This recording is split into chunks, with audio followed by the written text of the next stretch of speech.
परमेश्वर का पवित्र वचन यानी कि बाइबल, पवित्र शास्त्र बाइबल यहां से शुरू होती है, उत्पत्ति 1:1 से। और उत्पत्ति 1:1 बड़ा सरल वाक्य है और बहुत से लोगों को याद भी है। और वहां पर यूं लिखा है कि आदि में परमेश्वर ने आकाश और पृथ्वी की सृष्टि की। बहुत सरल शब्दों में लिखा हुआ है कि क्या घटना घट रही है। वहां पर एक नजर आता है यानी परमेश्वर, लेकिन यदि आप इब्री भाषा में इसको पढ़ेंगे जो इसकी मूल भाषा है, तो वहां पर एलोहीम शब्द आता है। और एलोहीम शब्द का मतलब होता है, वहां पर जो हमारे साथ में जुड़ के जो हिब्रू सीख रहे हैं वो जानते हैं कि ईम लगाते हैं जब लास्ट में, तो उसका मतलब होता है कि एक से ज्यादा कुछ है। मैं ये नहीं कह रहा कि परमेश्वर बहुत सारे हैं, there is only one God, और उसको छोड़ और कोई दूसरा ईश्वर है ही नहीं।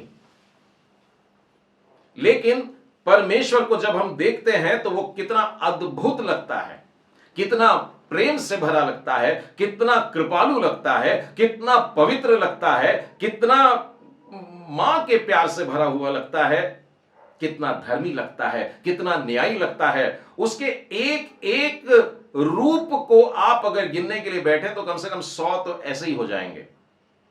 और ये सारी बातें बाइबल में हमको बहुत स्पष्ट दिखाई भी देती हैं। हम उसकी महिमा के किरणों को देख सकते हैं। महिमा शब्द का मतलब होता है रोशनी फूटना। मूसा जब पर्वत से उतर रहा था तो लिखा है कि उसके चेहरे से किरणें निकल रही थी।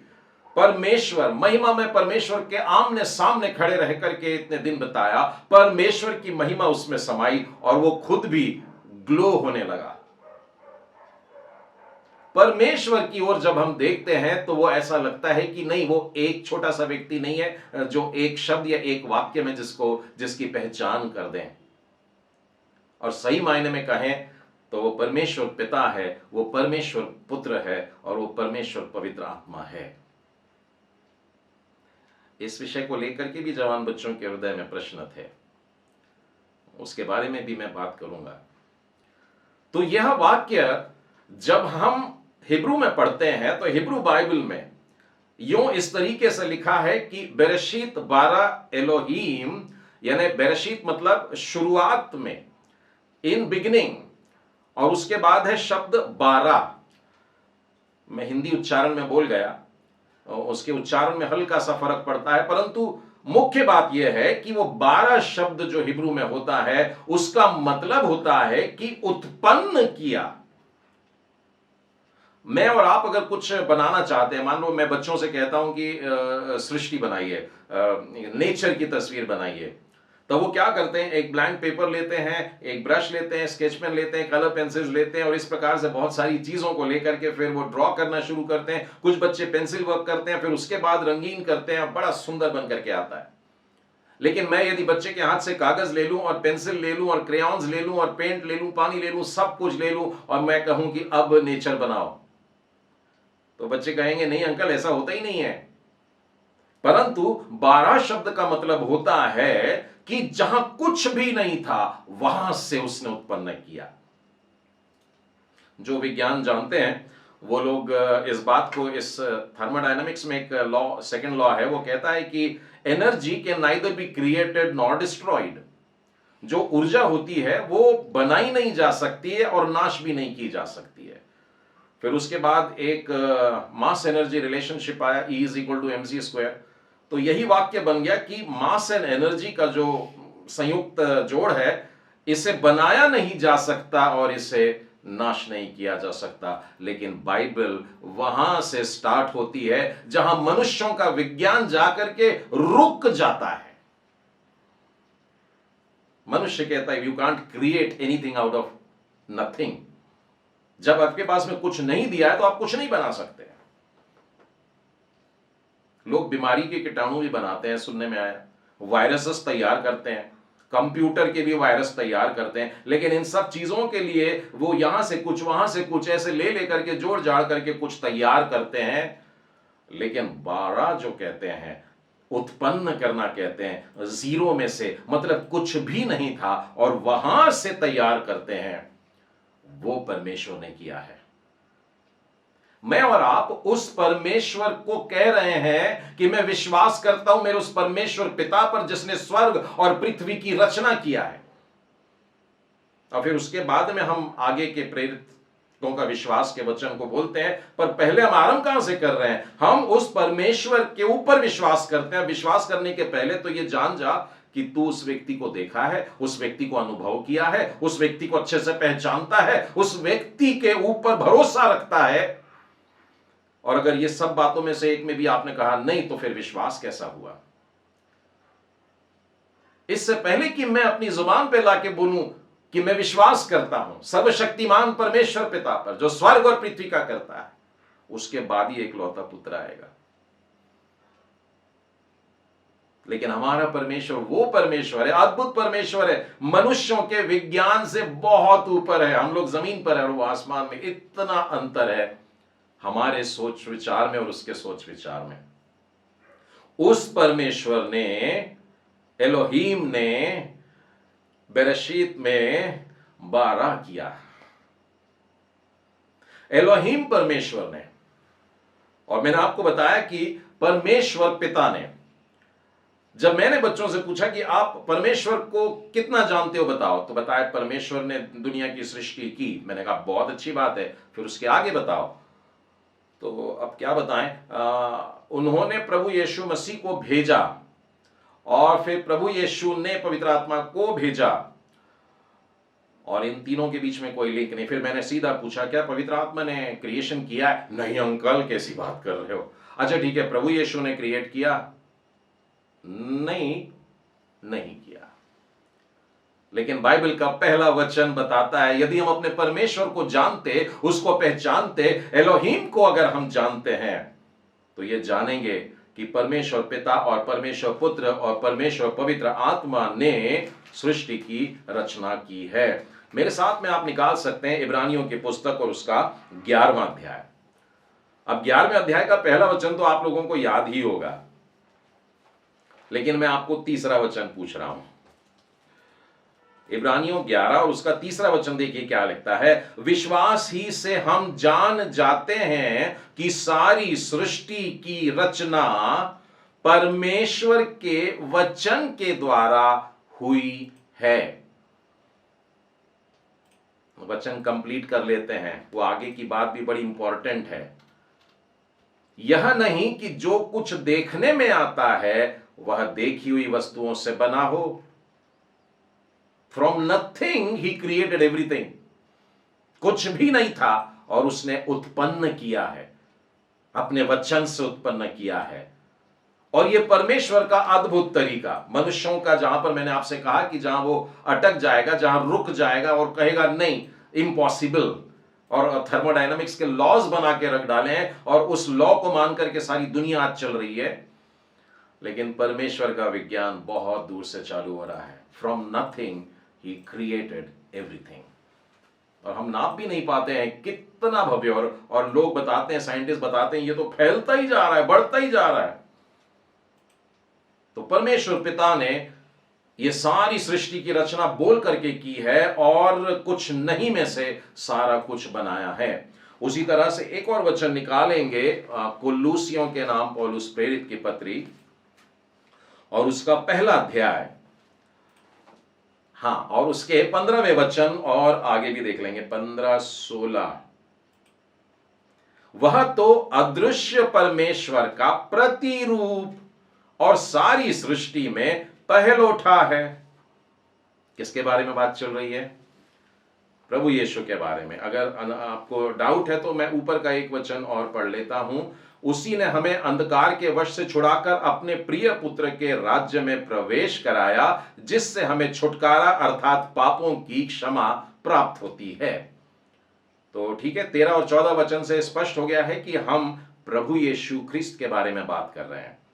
अब वो देखिए क्या लिखा है 15वें में और 16वें में।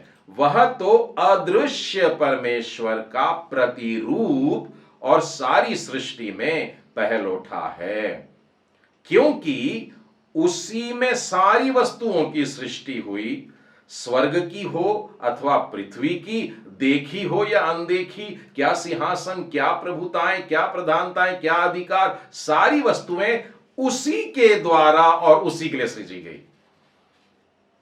ठीक है, तो मैं उन लोगों के लिए बताना चाह रहा हूं जिन लोग प्रभु यीशु को क्रिएटर में नहीं देखते हैं। कुछ दिन पहले एक बहन से बात हुई और उनके घर में कोई बाइबल के ही प्रचारक आए थे, लेकिन उन्होंने सेपरेट करके बताया कि आप परमेश्वर पिता को एक तरफ रहने दीजिए और ये जो यीशु है वो उनका भेजा हुआ है, और उन्होंने परमेश्वर की आज्ञा का पालन करके अपना बलिदान दिया, उनका काम पूरा हो गया।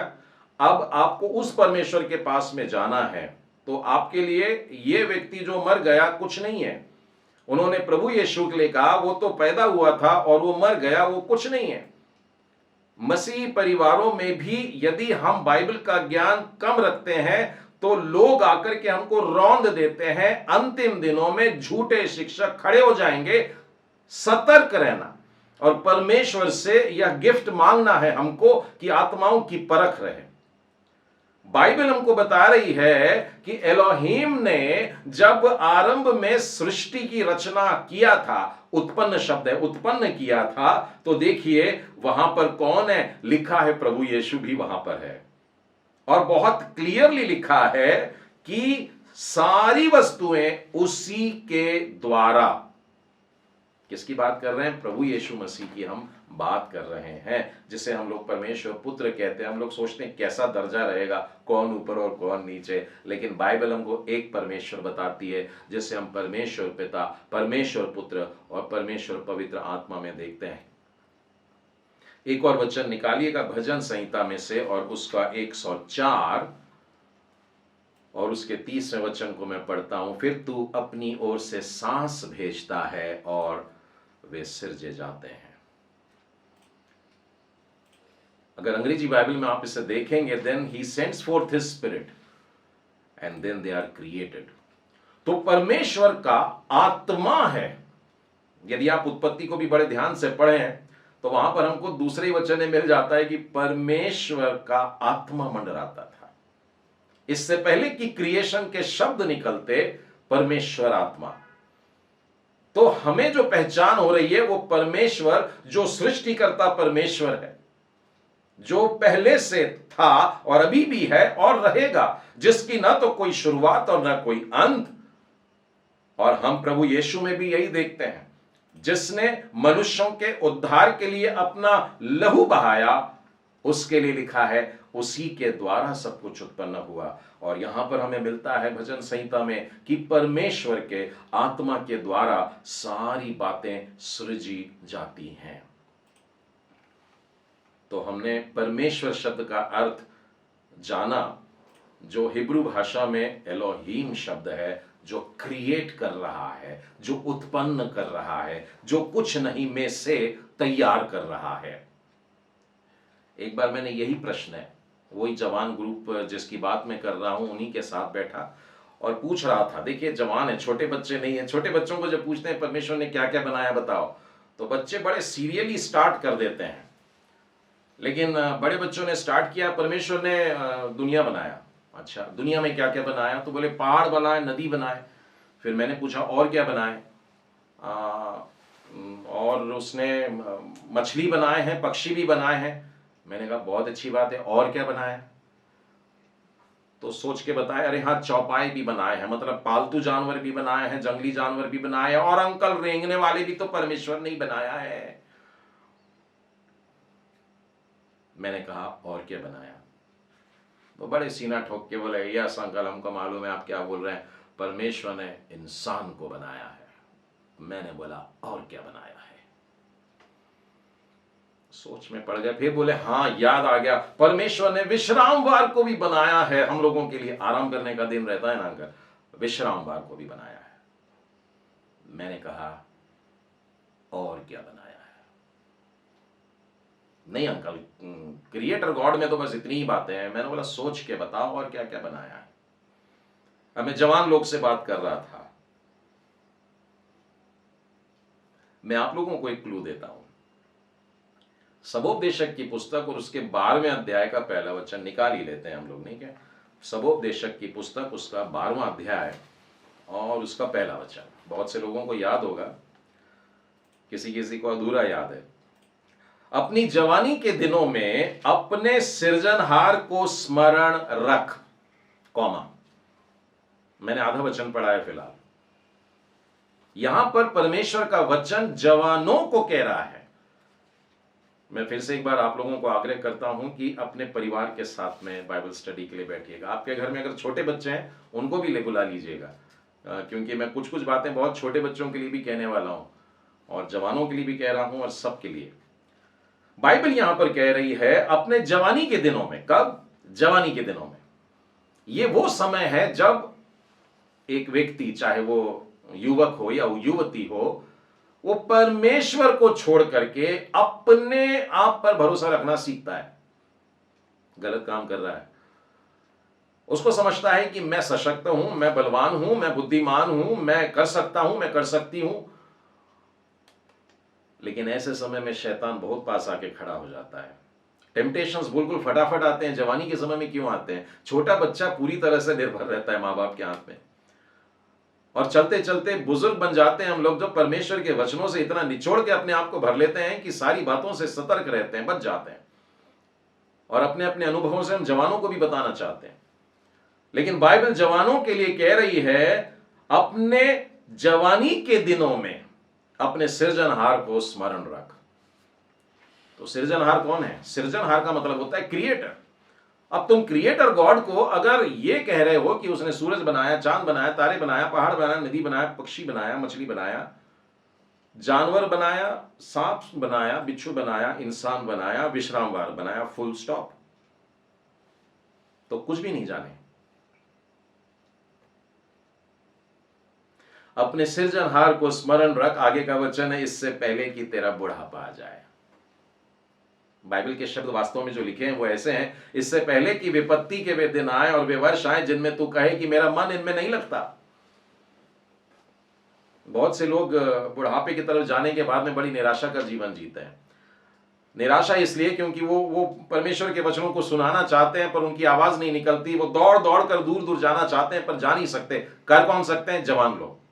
जवान लोग चिल्ला चिल्ला कर सुना सकते हैं, दौड़ दौड़ करके जा सकते हैं, बहुत सारे वचनों को याद कर सकते हैं, रेफरेंस पलटा पलटा करके बता सकते हैं। लेकिन जब बुढ़ापा आ जाएगा तो ये सारी बातों को वो नहीं कर पाएगा।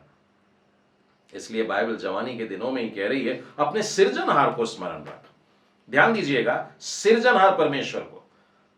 वहां पर प्रेम करने आ रहा परमेश्वर, तारणहार परमेश्वर, और परमेश्वर के 100 नाम जो हम लोग स्टार्टिंग में देखे, जो हम लोग स्तुति की प्रार्थना में अक्सर कहते हैं, वो बातों को नहीं, परंतु वो कहता अपने सृजनहार परमेश्वर को स्मरण रख। इसका यह मतलब है कि सृजनहार परमेश्वर और भी कुछ बनाया है या बनाता है। तो वो कौन सी बातें हैं जो सृजनहार परमेश्वर बनाता है? भजन संहिता उसका 51वां अध्याय, बहुत से बच्चों को यह अध्याय याद है, 51। और बहुत रो रो करके यहां पर एक राजा प्रार्थना कर रहा है, पश्चाताप की प्रार्थना कर रहा है। पर मैं चाहूंगा आप लोग बड़े ध्यान से सुनिएगा कि परमेश्वर, सृजनहार परमेश्वर कौन होता है। भजन संहिता 51 और उसका 10वां वचन, हे परमेश्वर मेरे अंदर शुद्ध मन उत्पन्न कर और मेरे भीतर स्थिर आत्मा नए सिरे से उत्पन्न कर। उत्पन्न, ये वही वाला शब्द है 12, वही वाला शब्द है जो नहीं में से तू कुछ बना प्रभु। मेरे भीतर शुद्ध मन उत्पन्न कर। बड़ा सुंदर सा गीत है, मेरे भीतर शुद्ध मन उत्पन्न कर, create in me a clean heart, O God, and renew right spirit within me। एक जवान की प्रार्थना होनी चाहिए। यही वो समय है जब उसका मन अशुद्धताओं से भरने लगता है। तरह तरह की बातें जो अपने माता पिता के साथ में भी नहीं बांट पा रहा है, दोस्तों के बीच में बांटता है, दोस्त अपने मन की बात इनको बता देते हैं, और अशुद्धताएं धीरे धीरे घिरती जा रही हैं और मन में सारा अंधेरा होता जा रहा है। और ये व्यक्ति पुकार रहा है कि हे सृजनहार परमेश्वर, मेरे अंदर उत्पन्न कर, create in me a clean heart. तो मेरे प्रिय भाई बहनों, सृष्टिकर्ता परमेश्वर, सारी सृष्टि का बनाने वाला परमेश्वर यह कह रहा है कि मैं तेरे भीतर एक शुद्ध मन भी उत्पन्न कर सकता हूं, शुद्ध मन उत्पन्न कर सकता हूं और स्थिर आत्मा नए सिरे से दे सकता हूं। तो आज पहली बात, परमेश्वर से हम लोगों को कुछ लेना है तो वो इस तरीके से है। और इसके लिए मैं ये भी बताना चाहूंगा कि हम लोग जिस युग में रहे हैं वो द न्यू कोवेनेंट टाइम्स कहलाता है। हम लोग नई वाचा के अंतर्गत रहते हैं। निकालिएगा 31वां अध्याय और इसके 31वें वचन में परमेश्वर कह रहा है, फिर यहोवा की यह भी वाणी है, सुन, ऐसे दिन आने वाले हैं जब मैं इजराइल और यहूदा के घरानों से नई वाचा बांधूंगा। सब लोग पुराना नियम पुराना नियम पुराना नियम, और लोग कहते हैं नया नियम आ गया, लेकिन यिर्मयाह की पुस्तक तो पुराने नियम की पुस्तक है, जहां पर परमेश्वर ने कह दिया कि मैं नई वाचा स्थापित करने जा रहा हूं, नई वाचा बांधूंगा। वो नई वाचा मैं बनाता हूं, आई क्रिएट दैट, मैंने इसको उत्पन्न किया है। और ये उस वाचा के समान नहीं होगी जो मैंने उनके पुरखाओं के समय बांधी थी, जब मैं उनका हाथ पकड़कर उन्हें मिस्र देश से निकाल लाया। क्योंकि यद्यपि मैं उनका पति था तो भी उन्होंने मेरी वाचा को तोड़ डाला। अब जो वाचा मैं उन दिनों के बाद इजराइल के घराने से बांधूंगा वो ये है, मैं अपनी व्यवस्था उनके मन में समवाऊंगा और उसे उनके हृदय पर लिखूंगा, और मैं उनका परमेश्वर होऊंगा और वे मेरी प्रजा ठहरेंगे। यहोवा की यही वाणी है। तब उन्हें फिर एक दूसरे से यह ना कहना पड़ेगा कि यहोवा को जानो, क्योंकि यहोवा की यह वाणी है, छोटे से लेकर बड़े तक सब के सब मेरा ज्ञान रखेंगे, क्योंकि मैं उनका अधर्म क्षमा करूंगा और उनका पाप फिर स्मरण न करूंगा। सृजनहार परमेश्वर कितनी अद्भुत बातों को सृजता है। Our creator God creates wonderful, nice and mysterious things for us. बहुत अद्भुत। सिर्फ सूरज और चांद और तारों को अगर देख करके आप विस्मित होते हैं और रोज सुबह बोलते हैं आहा क्या उजाला प्रभु जी धन्यवाद, और हवा क्या बह रही है प्रभु जी धन्यवाद, वो सब है। ये तो अन्य जाति भी उनको पुकार पुकार करके धन्य कहते हैं। लेकिन मेरा सृजनहार परमेश्वर नया मन देता है, शुद्ध मन देता है, पवित्र मन देता है, स्थिर मन देता है, और नई वाचा के शब्द उस पर लिखे हैं, मैंने तेरे गुनाहों को माफ किया है, मैं उन्हें फिर कभी स्मरण नहीं करने वाला हूं, मिटा डाला है उसको, और अब तू मेरा हो गया है। कितनी अद्भुत बात, पुरानी को निकाल डाला और नया उत्पन्न किया। पहले वाचा के समान नहीं होगी जिससे इन यहूदियों ने पकड़ करके रखा, लेकिन आज इजराइल में सुसमाचार का प्रचार ग्रहण किया जा रहा है। पुरानी बातों को निकाल करके नया उत्पन्न करूंगा। किसी ने सोचा नहीं था कि यहूदी लोग क्या प्रभु यीशु को स्वीकार करेंगे, जो प्रभु यीशु के पहले आगमन के लिए रुके हुए थे। उन्होंने यीशु को उद्धार करता करके परमेश्वर का मेमना कह के पुकारना शुरू किया है। ये नई वाचा जो पूरी हो रही है, समय पूरा हो रहा है और बहुत जल्दी प्रभु का आगमन जो आ रहा है। तो सृजनहार परमेश्वर के साथ में ये बातें जुड़ी हुई हैं। एक और बड़ा सुंदर सा शब्द हृदय को तैयार करने से यहीजेकेल की पुस्तक में निकालिएगा, और उसका 11वां अध्याय, यहीजेकेल 11 और उसके 19वें वचन में देखिए। एजिकेल चैप्टर 11 वर्स 19, मैं उनका हृदय एक कर दूंगा और उनके भीतर नई आत्मा उत्पन्न करूंगा, फिर से लिखा है, और उनकी देह में से, शब्द पर गौर करिएगा, पत्थर का सा हृदय निकाल डालूंगा। I will empty that place, उस जगह को मैं खाली कर दूंगा। हमारे साथ गड़बड़ी कहां हो जाती है मालूम है? हम लोग अपने पुराने मनुष्यत्व को छोड़ते नहीं है, पत्थर का हृदय छोड़ते नहीं है। प्रभु का वचन ये नहीं पत्थरों पर डालने की कोशिश करते हैं। सुसमाचार हमें बताता है कि जब पत्थरों पे वचन के बीज पड़ते हैं तो वे थोड़े समय के लिए पनपते हैं, वो थोड़े समय के लिए पौधे बनते हैं, लेकिन जब सूर्य चढ़ जाता है और सूर्य की गर्मी पड़ने लगती है तो पत्थरों पे पड़े हुए ये वचन के बीज जल जाते हैं, झुलस जाते हैं, और वो पौधा बढ़ता ही नहीं है। परंतु परमेश्वर कह रहा है कि मैं उनके भीतर नई आत्मा उत्पन्न करूंगा, और उत्पन्न करने के लिए वो कह रहा है पहले मैं यहां से पत्थर का हृदय निकाल दूंगा, पत्थर का सा हृदय निकाल दूंगा और उनको नया हृदय दूंगा। क्रिएटर गॉड, उत्पन्न करने वाला परमेश्वर, कुछ नहीं में से कुछ दिखाने वाला परमेश्वर। यहेजकेल की पुस्तक में से एक और वचन हम लोग पढ़ेंगे, आप निकालिएगा 18वां अध्याय, यहेजकेल 18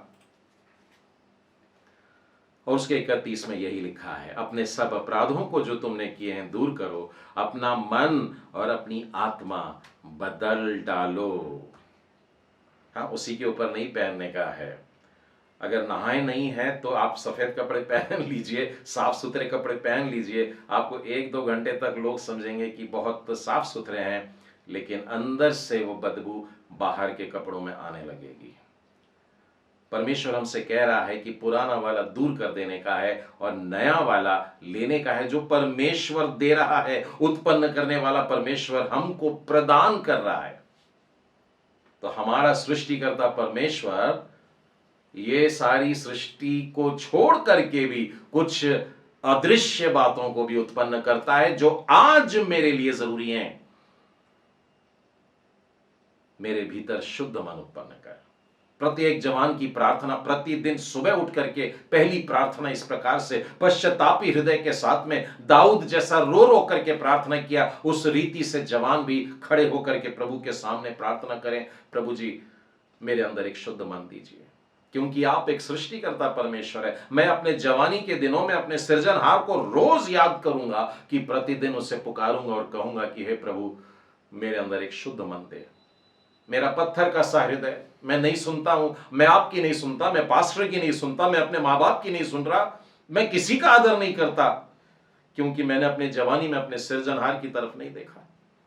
लेकिन बाइबल कहती है सृजनहार को अपनी जवानी के ही दिनों में देख, तो तेरी पूरी जिंदगी वेल सेटल्ड रहेगी, शांति से भरी रहेगी, क्योंकि परमेश्वर तुझे एक नया हृदय देने वाला है, एक नई सोच, एक नया विचार जो पवित्र होगा।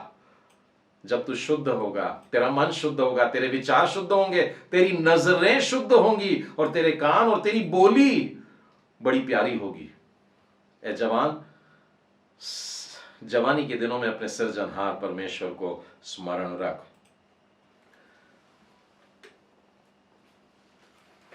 सृष्टिकर्ता परमेश्वर को लेकर के एक छोटी बात और बताना चाहता हूं मैं।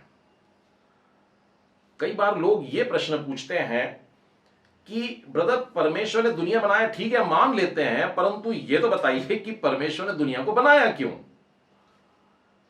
अब बहुत से मसीह लोग नहीं जानते हैं। आप कहेंगे आपको पता है, जी हाँ मुझे भी पता है, और आपका उत्तर रहेगा परमेश्वर ने अपनी महिमा के लिए हमको बनाया है। आपको 1% मार्क मिल गए। क्या कारण है कि परमेश्वर ने सारी दुनिया को बनाया, मुझे बनाया, आपको बनाया, लेकिन आज मैंने आपको क्लू दिया है परमेश्वर ने नया मन भी बनाया है, पवित्र मन भी बनाया है। तो सृष्टिकर्ता परमेश्वर की जब बात करते हैं तो लोगों को बताइएगा कि मेरे परमेश्वर ने, यहोवा परमेश्वर ने, एलोहीम परमेश्वर ने क्या क्या बनाया है। सारी दुनिया को आज बताने की जरूरत है, पर उससे पहले कि हम अन्य जातियों के पास में जाएं, अपने घर के जवान बच्चों को बैठा करके सिखाइए, अपने घर के नन्हे मुन्ने बच्चों को जमा करके उनको बैठा करके बताइए कि सिर्फ ये मत बोलना कि सूरज चांद और तारे, लेकिन ये बोलना कि मेरा शुद्ध मन, मेरे पापों को क्षमा करके एक नया हृदय देने वाला परमेश्वर, मेरे पापों को भूल गया और कभी स्मरण न करेगा ऐसा, जिसने मेरे पत्थर के से हृदय को निकाल करके नया किया है। अब पता लगेगा कि परमेश्वर ने क्यों बनाया, मनुष्यों को क्यों बनाया, सृष्टि को क्यों बनाया। यशायाह नबी की पुस्तक निकालिएगा, और बड़ा फेमस चैप्टर है जो हम सब लोगों को बहुत पसंद आता है, और ये चैप्टर नंबर है 43, क्योंकि इस अध्याय में बहुत बार बोला है परमेश्वर ने मत डर मत डर मत डर। और साल की शुरुआत कई पास्टर्स अपने चर्च में यही वाला वचन पढ़ते हैं कि नया साल आ गया है, लेकिन अब अपने को डरने की जरूरत नहीं है। और हम लोग बड़े आनंदित होकर के बाहर निकल जाते हैं। फिर बाहर निकल के प्रश्न पूछते हैं, ब्रदर ये तो याकूब को बोला, ये तो इजराइल को बोला मत डर, और उसके बाद में वैसी बातें लिखी हुई हैं। देखिए, परमेश्वर ने सारी दुनिया को बनाया, अपनी महिमा के लिए बनाया, लेकिन ये 100 में से 1 मार्क देने वाला आंसर हुआ। आगे पढ़ते हैं, यशायाह के 43वें अध्याय को अगर आपने मेरे साथ में निकाल लिया है, पढ़ेंगे। मत डर, 5वां वचन, मत डर क्योंकि मैं तेरे साथ हूं, मैं तेरे वंश को पूर्व से लेकर के आऊंगा, मैं तेरे वंश को पश्चिम से भी इकट्ठा करूंगा, और मैं उत्तर से कहूंगा दे दे, और दक्षिण से कहूंगा कि रोक मत, मेरे पुत्रों को दूर से और मेरी पुत्रियों को पृथ्वी के छोर से लेकर के आ जाओ। और मैंने जितनी भी बार ये वचन लोगों के मुंह से सुना है, मैंने यही सुना है कि देखिए ये वचन पूरा हो गया। 1948 में इजराइल राष्ट्र की स्थापना हो गई, और उसकी स्थापना इस तरीके से हुई कि जो बिखर गए थे, जो छितर गए थे, जो सारी दुनिया में अलग अलग देशों में जाकर के छुप करके डर के मारे बैठे थे, परमेश्वर ने उनको आवाज दिया, और वो पूरब से और पश्चिम से और उत्तर और दक्षिण से अलग अलग तरीकों से वहां से उड़कर आए। एरोप्लेन में भर भर कर आए, शिप्स में भर भर करके आए, पैदल भी जाकर के वहां पर जाकर के इजराइल देश में बस गए हैं। और इस बात को हम एक भविष्यवाणी के पूरी होने की बात को लेते हैं, लेकिन यह अधूरा आंसर हुआ। 7वां वचन कहता है, हर एक को जो मेरा कहलाता है। ध्यान दीजिएगा, अगर आप ऊपर की बात को लेकर सोच रहे हैं कि ये इजरायलियों के लिए है, कि केवल चुनी हुई उस खास राष्ट्र के लिए है, तो बाइबल आपसे कह रही है हर एक को जो मेरा कहलाता है। परमेश्वर बोल रहा है हर एक को जो मेरा कहलाता है, और जिसको मैंने अपनी महिमा के लिए, ऑफ कोर्स हम लोग उसकी महिमा के लिए सृजे गए हैं। और आगे लिखा है, मैंने सृजा, मैंने उत्पन्न किया, जिसको मैंने रचा, मैंने बनाया है। जिसको आप मानते हैं परमेश्वर ने आपको बनाया है? क्या आप 7वें वचन में अपने आप को देखते हैं कि परमेश्वर ने आपको बुलाया है? मैं सबसे कह रहा हूं, बच्चों से कह रहा हूं, जवानों से कह रहा हूं, और बुजुर्गों से भी कह रहा हूं। अक्सर लोग पूछते हैं, अंकल वो प्रभु जी आवाज कैसे देता है, और जब वो आवाज देता है तो हमको सुनाई देगा क्या? इस विषय को भी आगे लेने वाले हैं हम लोग। पर मैं इस समय ये बता दूं कि परमेश्वर ने स्पष्ट कहा, मेरे पुत्रों को और मेरी पुत्रियों को पृथ्वी के छोर से लेकर के आओ। और हम समझे कि सिर्फ यहूदियों को एकत्र करके इजराइल में पहुंचा दिया, लेकिन परमेश्वर ने अपने दूतों को यह आज्ञा दी, और यीशु ने मत्ती 24 में बोल करके बताया, और स्वर्ग दूतों को पृथ्वी की छोर तक भेज दिया, और पृथ्वी के छोर से बोला, जाओ और मेरे संतानों को लेकर के आओ, मेरे बेटे और मेरे बेटियों को लेकर के आओ, और हर एक जो मेरे नाम का कहलाता है उसको लेकर के आओ, जिसकी जबान में मैं हूं, जिसके दिल में मैं हूं, जिसके मन में मैं हूं, जो दिन और रात मेरे तरफ ध्यान लगा के रहता है, उसको लेकर के आओ।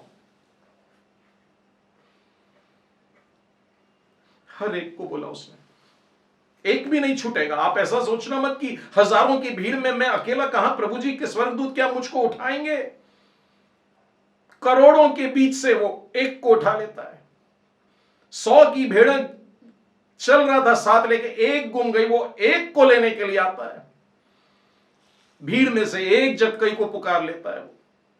आप पूरी दुनिया में 160 करोड़ या पूरी दुनिया का पकड़ के देख लें, उसका भी 5 गुना, इतने में भी आपका नाम जानता है वो, आपके बारे में सब कुछ जानता है वो, हर एक बात जानता है वो, और वो कह रहा है हर एक को, don't leave anyone, I want everyone who is called by my name, जो मेरे नाम का कहलाता है। और बहुत से लोग समझते हैं कि क्रिश्चियन कहलाना यानी उसके नाम का कहलाना। मैंने संसार में बहुत सारे लोगों को देखा है जो गले में क्रॉस लटकाते हैं और हाथ में धूम्रपान की डंडी लेकर के हैं, और भी गंदी गंदी चीजें हैं। ये लोग परमेश्वर के राज्य के वारिस नहीं होते। हम लोग ऊपर से कितना भी लेबल लगा लें कि हम क्रिश्चियन हैं, लेकिन परमेश्वर कहता है मैं तो मन को जांचता हूं, मैं तो मन के अंदर देखूंगा। शमूएल को भी बोला, तूने तो उसको ऊपर से नीचे तक उसका कद देखा, उसका डील डॉल देखा, लेकिन मैंने उसका हृदय देखा। तो हम लोग ऊपरी तौर से अपने आप को लिपापोती ना करें, परंतु अंदर से, मन से, शुद्ध हृदय से अपने आप को तैयार करें, और प्रभु का ये वचन हमसे कहता है मेरी सृष्टि, मेरे लोग, मेरे नाम के कहलाने वाले, और मैंने उनको इसलिए सृजा है कि वो महिमा करें। कितना सरल। लेकिन हमने अपने सृष्टिकर्ता परमेश्वर को इस रूप में अगर देखा है तो मैं प्रभु को बहुत धन्यवाद देता हूं आपके लिए। लेकिन आप अपने घर के बच्चों को बताइए, अपने रिश्तेदारों में भी जो जवान बच्चे हैं उनके साथ में आप इस बात को बांटिए। बहुत से लोगों का कहना होता है कि ब्रदर वो यशायाह के 6वें अध्याय में लिखा हुआ है कि प्रभु की स्तुति करने के लिए तो वैसे ही बहुत सारे स्वर्गदूत हैं और करोड़ों हैं, यानी मनुष्य जाति में जितने अब तक हुए होंगे हो सकता है उससे भी ज्यादा हम लोगों को स्वर्गदूत मिले। और स्वर्गदूतों का काम क्या है? ये सेवा करने वाली आत्माएं हैं। और यशायाह 6 में अगर हम देखें तो हम उसके सिंहासन के सामने यह देखते हैं कि स्वर्गदूत खड़े हैं और उसकी जय जयकार कर रहे हैं, उसकी महिमा कर रहे हैं। पवित्र पवित्र पवित्र पवित्र पवित्र पवित्र गीत गा रहे हैं, वहां पर परमेश्वर पवित्र है। और इतना ही नहीं, स्वर्गदूत गा रहे हैं और प्रकृति भी गा रही है। आपको मालूम है प्रकृति गा रही है। अगर कोई नहीं गा रहा है तो ये उसके लोग नहीं गा रहे हैं। मैं और आप कहां पीछे छूट रहे हैं? भजन संहिता उसका 19वां अध्याय देखेंगे तो वहां पर लिखा है, आकाश परमेश्वर की महिमा का वर्णन करता है, आकाश मंडल उसकी हस्तकला को प्रकट करता है। कितना प्यारा। बहुत से लोग इस वचन को याद कर लेते हैं, गा लेते हैं, सब कुछ कर लेते हैं, लेकिन जब मैं पूछता हूं उनसे, दिन से दिन बातें करता है, रात को रात कैसे ज्ञान सिखाती है? वो कौन है जो दिन को दौड़ रहा है और वो कौन है जिसके लिए मंडप डाला हुआ है? नहीं, ये सब नहीं सोचा। अपने सृजनहार परमेश्वर को स्मरण रख। सारी सृष्टि गा रही है, स्वर्गदूत गा रहे हैं, और परमेश्वर चाहता है इनसे नहीं, इनसे नहीं, मैंने तो अपने नाम से कहलाने वाले मेरे पुत्र और मेरी पुत्रियों से चाहा है कि वो बोलें। और इसीलिए हमने 7वें वचन में देखा, मेरे नाम के जो कहलाते हैं उनको मैंने अपनी महिमा के लिए बनाया है। आप वहीं हैं यशायाह में, तो एक और वचन देखेंगे, यशायाह का 42वां अध्याय और उसके 8वें वचन में। यहां पर लिखा है, मैं यहोवा हूं, मेरा नाम यही है, अपनी महिमा मैं दूसरों को नहीं दूंगा, और जो स्तुति मेरे योग्य है वह खुदी हुई मूर्तों को नहीं दूंगा। एक ही परमेश्वर है, और जो परमेश्वर की महिमा है वो परमेश्वर की महिमा ही है। हम उसमें से चुरा नहीं सकते और किसी और के नहीं दे सकते। और एक बात और कहूं कि हम स्तुति करते हैं इसलिए परमेश्वर की महिमा होती है, ऐसा भी नहीं है। और हम नहीं करेंगे उसकी स्तुति तो उसकी महिमा कम हो जाएगी, ऐसा भी नहीं है। लेकिन परमेश्वर अपनी संतान की ओर एक खास बात के कारण देख रहा है। यशायाह नबी की पुस्तक उसका 40वां अध्याय देखें, और 40वें अध्याय के आरंभ में ही 4था वचन, उसके आगे बताता हूं, हर एक तराई भर दी जाए। देखिएगा, तराइयों को भर दिया जा रहा है, और हर एक पहाड़ और पहाड़ी को गिरा दिया जा रहा है। जो टेढ़ा और जो सीधा, वो जो ऊंचा नीचा है, वो चौरस किया जा रहा है। यदि आप शाब्दिक रूप में भी इस बात को लेते हैं तो आप भारत देश भी घूमिए, इजराइल की बात तो है ही है, पूरे विश्व को देखिए कि पहाड़ों को काट काट करके मैदान बना दे रहे हैं, या पहाड़ों को काट करके वहीं की वादियों में भर दिया जा रहा है और जमीन तैयार कर दी जा रही है। लेकिन देखिए आगे क्या लिखता है इसके बाद में, तब यहोवा का तेज प्रकट होगा और सब प्राणी उसको एक संग देखेंगे, क्योंकि यहोवा ने आप ही ऐसा कहा है। आप अंदाज लगाइए कि हम उस दिन के कितने करीब आ चुके हैं जब परमेश्वर का यह वचन पूरा होगा कि उसका तेज प्रकट होने वाला, उसकी महिमा प्रकट होने वाली है, और हम सब उसको एक संग देखेंगे। सारी दुनिया के लोग एक साथ उसको देखने वाले हैं। कोई एक या दो कलीसिया के लोग नहीं कहेंगे कि हमने दर्शन देखा, परंतु सारे लोग देखने वाले हैं। लेकिन परमेश्वर ने सारों को एक लेवल पे लाके खड़ा किया है। परमेश्वर अपनी तरफ से सब कुछ देना चाह रहा है। हमारा सृजनहार परमेश्वर सब कुछ हमको प्रदान कर रहा है। यशायाह नबी की पुस्तक में ही 48वें अध्याय में आइएगा और उसके 9वें 10वें वचन को, यशायाह नबी की पुस्तक उसका 48वां अध्याय, अपने ही नाम के निमित्त मैं क्रोध करने में विलंब करता हूं और अपनी महिमा के निमित्त अपने आप को रोक रखता हूं, ऐसा ना हो कि मैं तुझे काट डालूं। देख, मैंने तुझे निर्मल तो किया परंतु चांदी के समान नहीं। मैंने दुख ही की भट्टी में परख कर तुझे चुन लिया है। 11वां वचन भी पढ़ लेते हैं, अपने निमित्त, हाँ अपने ही निमित्त मैंने यह किया, मेरा नाम क्यों अपवित्र ठहरे, अपनी महिमा मैं दूसरों को नहीं दूंगा। तो हमारे अंदर शुद्ध मन जो उत्पन्न हो रहा है या परमेश्वर करना चाह रहा है, वो किस लिए कर रहा है? परमेश्वर कहता है जब ये शुद्ध मन हो जाता है, शुद्ध हृदय हो जाता है, उसके बाद परमेश्वर की महिमा हम कर पाते हैं, सीख पाते हैं, उसके सम्मुख जा पाते हैं। और हम लोगों ने टेक फॉर ग्रांटेड कर लिया, अज्यूम कर लिया कि जब परमेश्वर आएगा बादलों पर अपन दौड़ के बाहर आएंगे, उसको देखेंगे, उसकी महिमा सबके लिए नहीं होगी।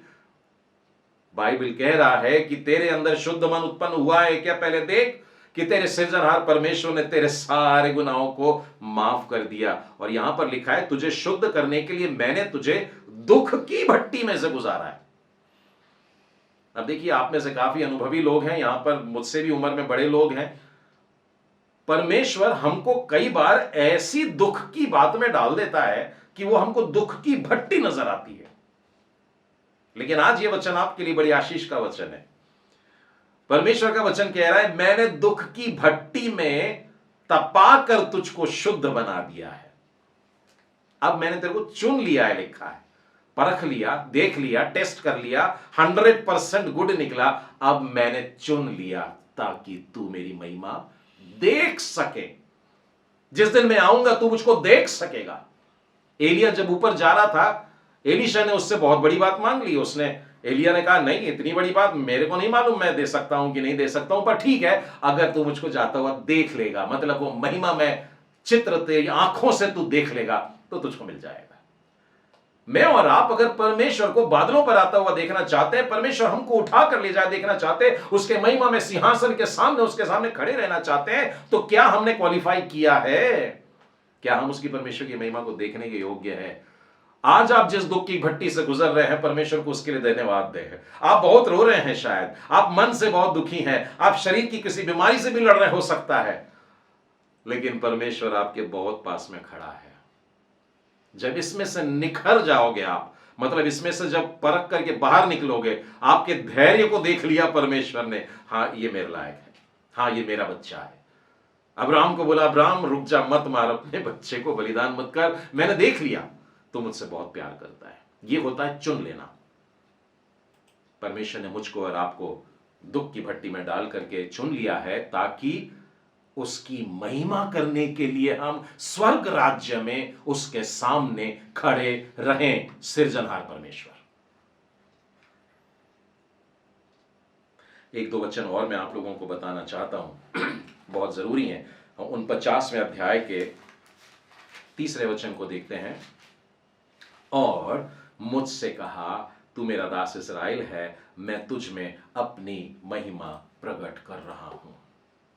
परमेश्वर ने, ध्यान रखिएगा, याकूब को लिया, उसका नाम बदल करके इस्राएल रखा। मुझको और आपको भी परमेश्वर एक नया नाम देने वाला है।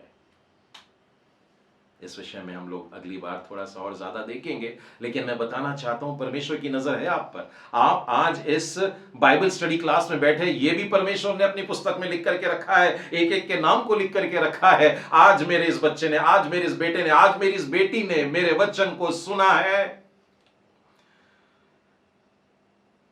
आज जवान ने सुना है।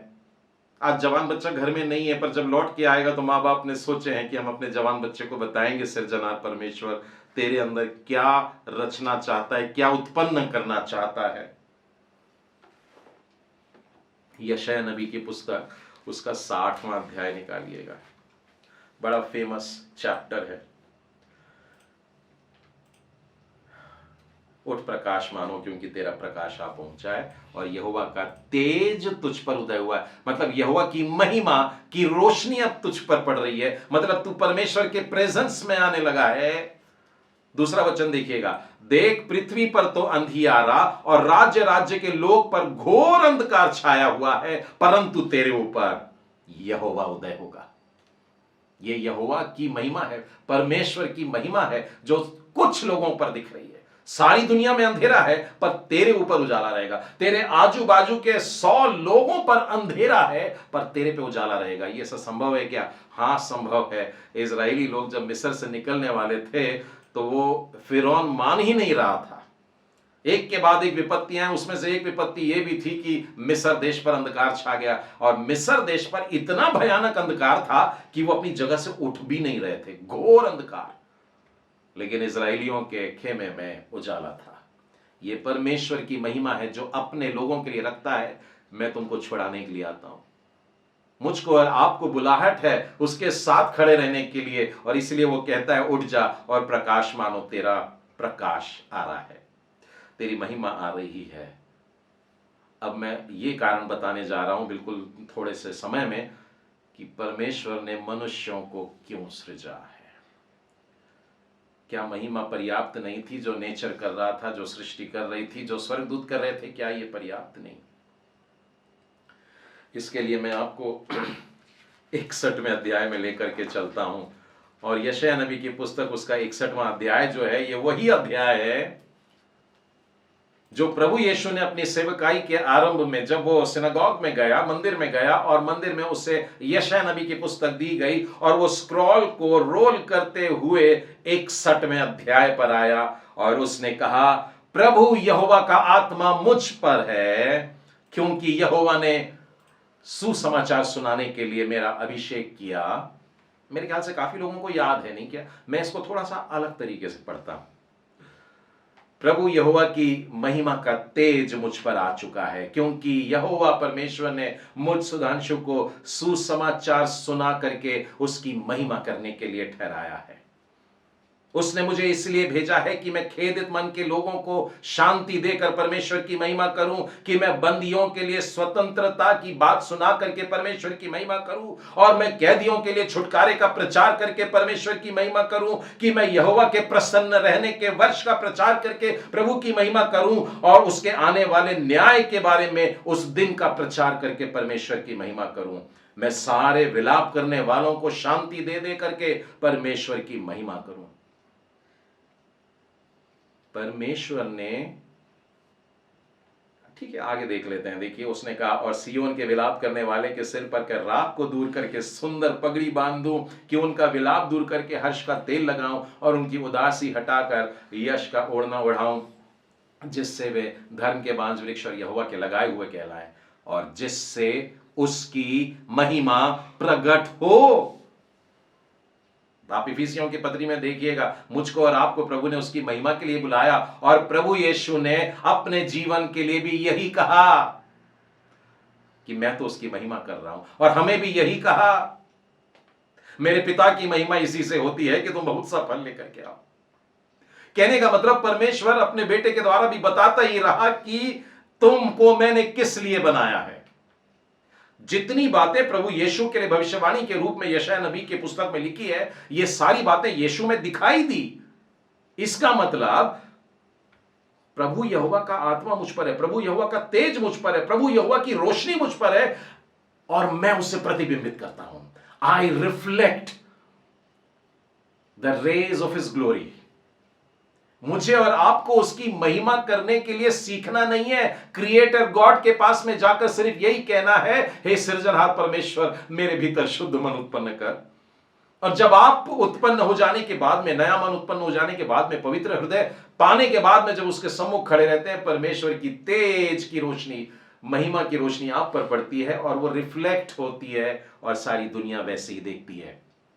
और तब वो आप में क्या क्या देखेंगे कि आप खेदित मन के लोगों को शांति देने लगे हैं, कि आप कैदियों के लिए स्वतंत्रता की बात करते हैं, छुटकारे की बात सुनाते हैं, आप परमेश्वर का सुसमाचार सुनाते हैं, आप परमेश्वर के न्याय का दिन आ रहा है उसका भी सुसमाचार लोगों को सुना रहे हैं। आप सारे दुखी लोगों के लिए, खेदित मन के लोगों के लिए शांति दे रहे हैं।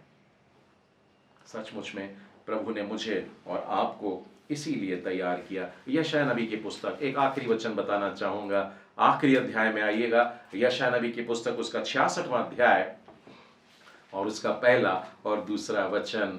यहोवा यूं कहता है, आकाश मेरा सिंहासन और पृथ्वी मेरे चरणों की चौकी है, तुम मेरे लिए कैसा भवन बनाओगे और मेरे विश्राम का कौन सा स्थान होगा। क्रिएटर गॉड को हम बोल रहे हैं हम तेरे लिए मंदिर बना के देंगे, क्रिएटर गॉड कह रहा है मुझे नहीं चाहिए। यहोवा की यह वाणी है, ये सब वस्तुएं मेरे ही हाथ की बनाई हुई हैं, इसलिए ये सब मेरी ही हैं। अब ध्यान से सुनिएगा, परंतु मैं उसी की ओर दृष्टि करूंगा। आपने बहुत बड़ा चर्च बनाया, बहुत अच्छा किया, लेकिन प्रभु आपके उस बात को नहीं देखेगा। आपने करोड़ों का डोनेशन दिया है, लाखों का डोनेशन दिया है, हजारों का दिया है, या अपनी क्षमता के हिसाब से आपने 100-200 रुपए का डोनेशन कहीं दिया है, अच्छा किया है, लेकिन प्रभु जी उसकी बात भी नहीं कर रहा है। आपने बहुत लोगों के लिए न जाने कितनी सारे काम किए, लेकिन प्रभु क्या कहता है, परंतु मैं तो उसी की ओर दृष्टि करूंगा जो दीन है और खेदित मन का है और मेरा वचन सुनकर थर थर आता है।